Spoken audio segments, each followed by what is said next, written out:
Greetings, everybody. We are here in what I'm hoping is going to be a lag-free cast. We're going to be watching Lalush and BratOK going up in game number 4.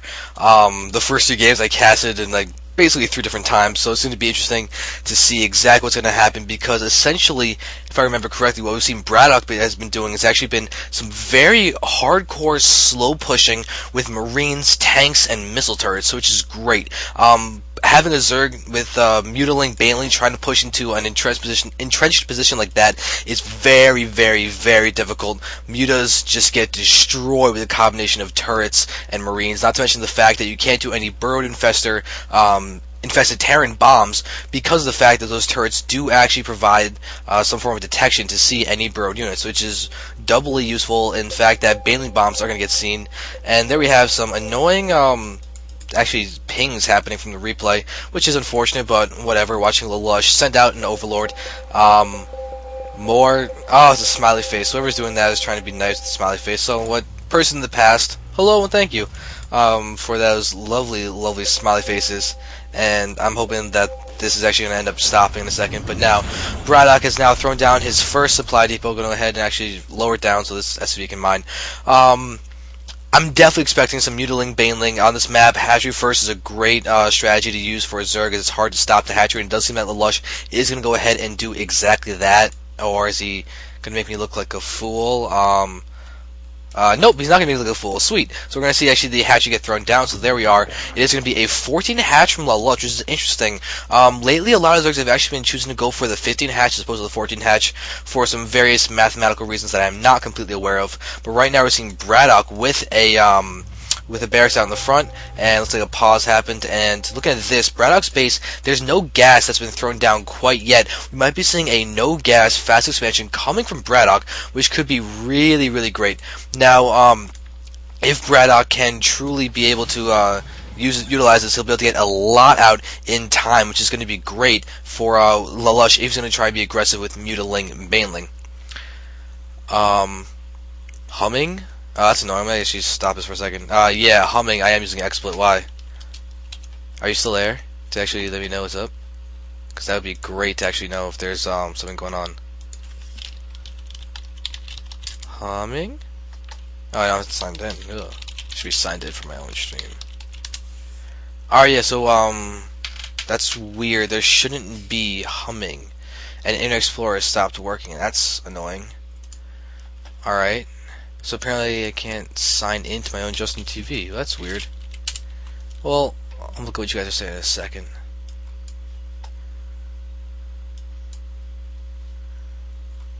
So,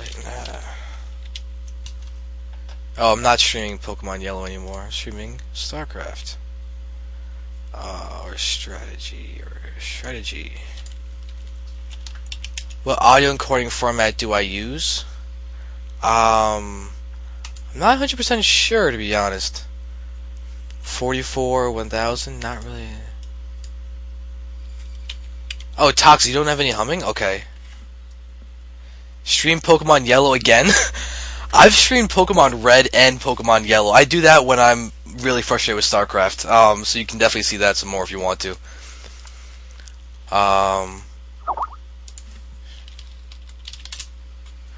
Alright. So, whatever. So no streaming for Toxic. I mean, not streaming. No humming for Toxic, but yes for Warfire. That's rather annoying. Suggest that you use that format in 16-bit stereo and 64,000 bit rate. Alright. MP3. Yeah, MP3, yeah, it's happening. I don't know who Blake is, but, should let me play with you. I'm commenting some replays, but you can play me if you want. Alright, so, anyway, back to casting. Alright, yeah, after this game, I'll see what my exact stuff is, but I just want to finish up this game. So, I'm going to go ahead and go on D&D now. Do not disturb. Alright. Cool, so I'm going to go ahead and actually continue doing this now. Alright. I'm just going to go back a couple seconds and I'll just say technical difficulties, so I had to restart this thing. So yeah, let's do this. And oh, where's my overlay? There we go. Okay, so little hiccup there, just testing out some audio things. Hopefully audio is good and everything, but we're going to go back and finish watching Lalush's hatchery build. Well, we're not going to say that the whole time because that would actually be very, very boring. But right now Lalush has thrown down his spawning pool after he's actually thrown down his hatchery. So basically he's looking to be doing something perfectly normal. We'll just see if he's going to cheese or do something along those lines if he decides to stop drone production. If he gets a baneling nest or extractor fairly soon, you do need the extractor, you mind 50 gas to get a baneling nest. I think it costs 50. It's 50 gas. Baneling nest, where are you? Baneling nest does cost 50 gas. Alright, so you do need an extractor. You need to mine some gas before you can actually get that down. But without the extractors, it's very unlikely that Lalush will actually do some form of all-in cheese for his follow-up. Right now, he's going to go ahead and just continue to start mining, and he should probably throw down a few drones to start mining from these patches, but it doesn't seem like that's going to be the case quite yet for some reason. It looks like he's going to go ahead and rally units directly to here as it starts to build them in order just to keep this saturation at about 16. That is the number you want, but he's actually only at 14. Looks like he's going to equalize these guys and then actually start distributing his drones accordingly. So looking very stable. We are seeing that this is a no gas fast expand from BratOK, but he has thrown down his refineries fairly soon after that command center. So very quick double gas coming from BratOK after that initial expansion is really going to lead to the fact that he can actually start teching very quickly. Though the problem is that he's not going to have as much mineral income as he really could, but he does have mules, so it will definitely help him not be so far behind in terms of mineral income. Right now you can see that he's a little bit behind, but once he gets the double mules out, it's going to basically equalize. Looking at his vision, did he actually... Oh no, he dropped down his mule as natural expansion. I was actually seeing that there's no mule in his main base and thinking, did he actually scan inside Lalush's base? But he actually has not seen anything new for a while. If we get Lalush's vision, we're seeing that he's seen the expansion. He's never actually got into the main base, so he didn't know it was a no gas fast expand. So he's not aware of how quick the expansion was. He's just aware that there was a quick expansion.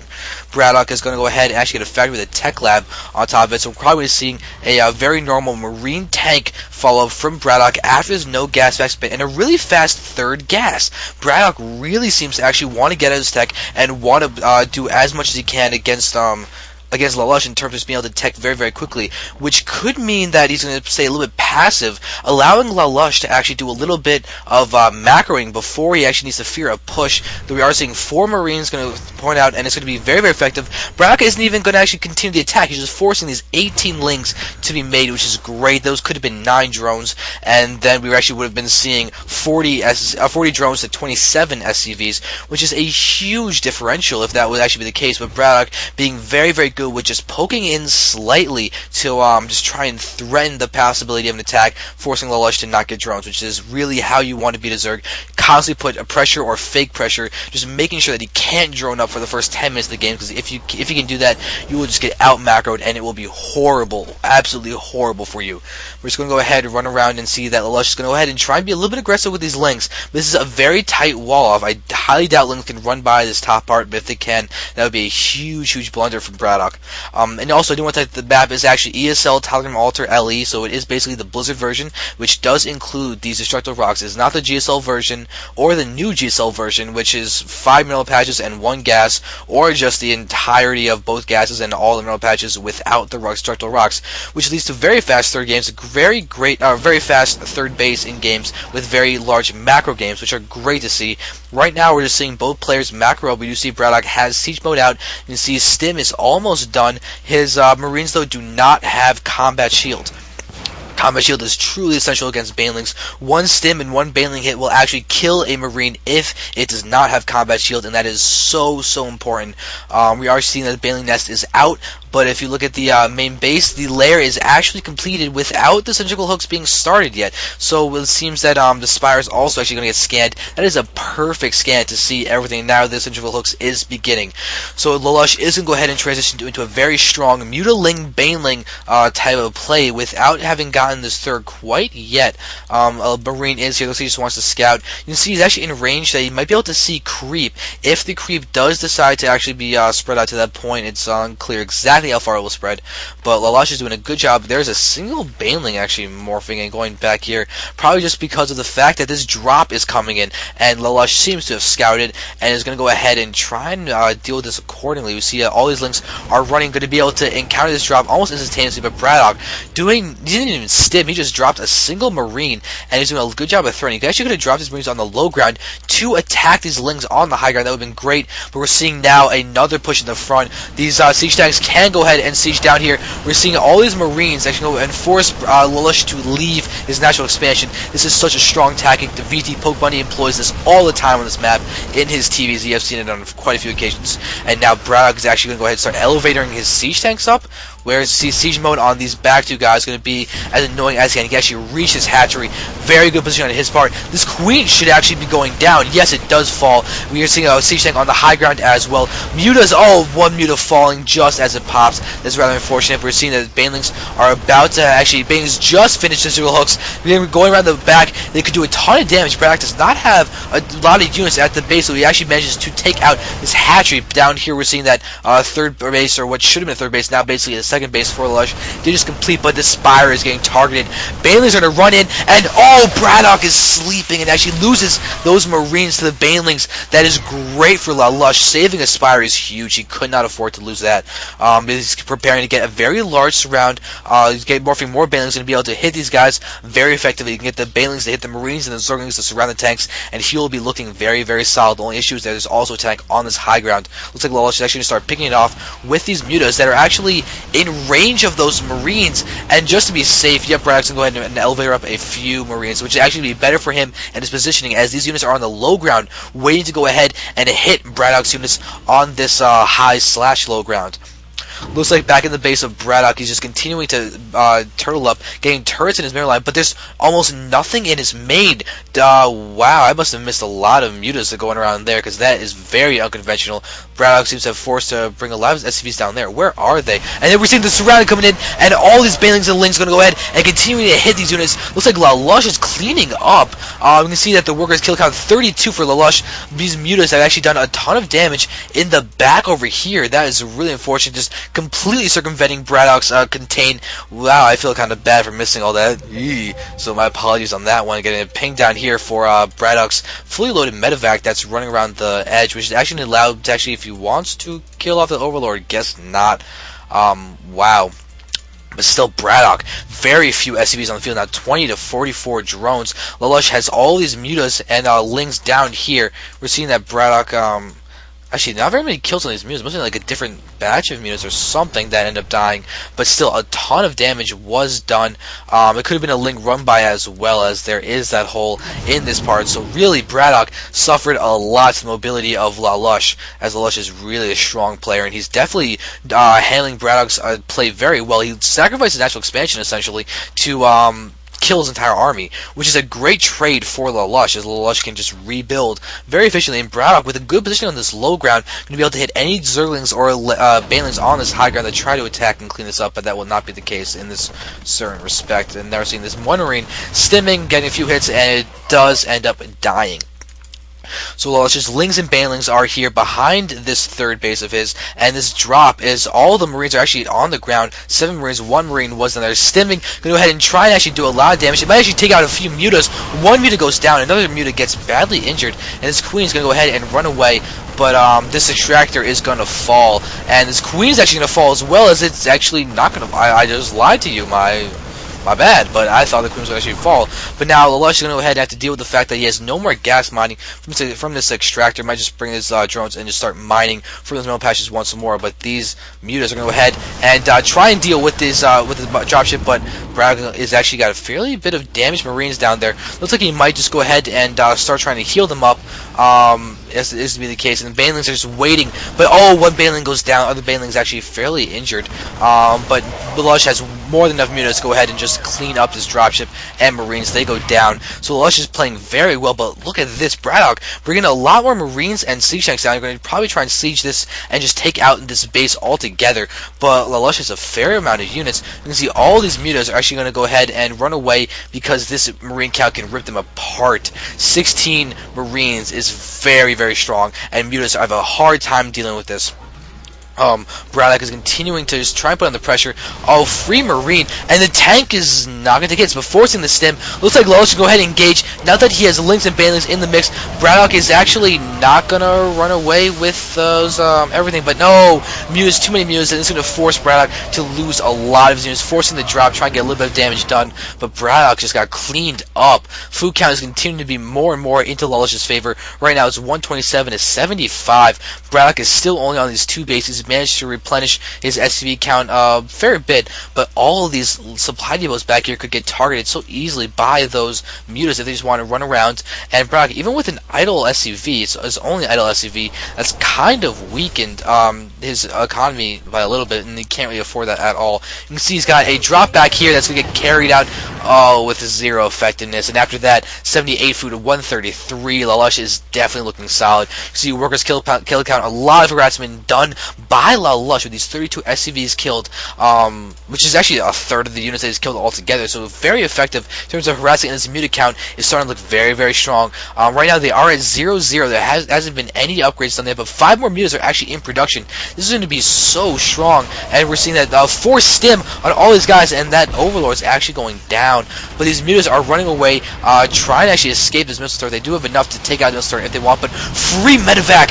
Oh, that's bad. Lalush being so effective with his mutas getting a free medevac. That is awesome. We'll go ahead and make sure they can stay out of the range of these units, and the splash damage is actually hitting so his frontal Marines, but a Thor goes ahead and pops from Braddock. This is great. He needs this anti-air. These Thors do a lot of damage against the mutas, especially if Lalush fails to magic box them once. He could be taking a ton of damage from a single Thor hit, which is very, very, very bad for him. But you can see the muta count is actually now at 23 in this group. That is very effective. Is there any others lying around? No. This is his full muta force, and they are strong. We're seeing another base being taken by Lalush over here at this other main's natural expansion. So great job by Lalush continuing to expand. He actually hasn't taken out this base yet. The rocks are still there, and is he actually might take out this factory. It looks like that will be the case. Factory goes down. Tech Lab is actually burning, and this is going to be very difficult for Braddock. He's lost a lot of production capabilities with that. He really needed that factory to get out those beef units that is really required for him right now. Those Thors and siege tanks that he needs to do a ton of damage to this mass force of Lalush are just going down. Marines are really going to be the main backing force of Braddock right now. It looks like he's being forced to push out. He knows he's in a bad spot. He's just about to reach 100 food, but 169 for Lalush is really strong. And we're seeing Muta's going to come in and start wrecking all of those SCVs. SCV line is dwindling. Oh, and it looks like this armory and engineering bay will get taken out. No more upgrades for Braddock. And Braddock didn't even stim. And there the supply dude was getting targeted by all those mutas. Oh, that's so deadly. This is going to supply block Braddock. You can see his Marines are down here. Looks like, yep, there is the supply block. It's going to actually burn down. It looks like this supply depot is really getting close to death. And we're going to see it burn down. There it is. These supply depots are not going down quite yet. But Braddock did stim. And this is a huge win for Lalush to supply block Braddock in a situation where he already can't produce enough units. He has a third command center in his base, but he just can't float it around. He does not have the map control. He doesn't have the stability in order to really go ahead and continue attacking Lalush. Tech Labs on these 2 factories inside the main base, but that is such a delay. He has not had very much production that he's been able to do. Not to mention the fact that he has to rebuild supply depots before he can even make any more units, as Lalush is just being so effective with his units. His, you can see that his Banelings and Lings are at 1-1. His units are still at 0-0, but with +1 attacks on the way. This base is now completely up and running, and we're seeing a Ling back here ready to scout, and missile turret just out in the open over here, just trying to just take a few shots off at any units that do decide to run by.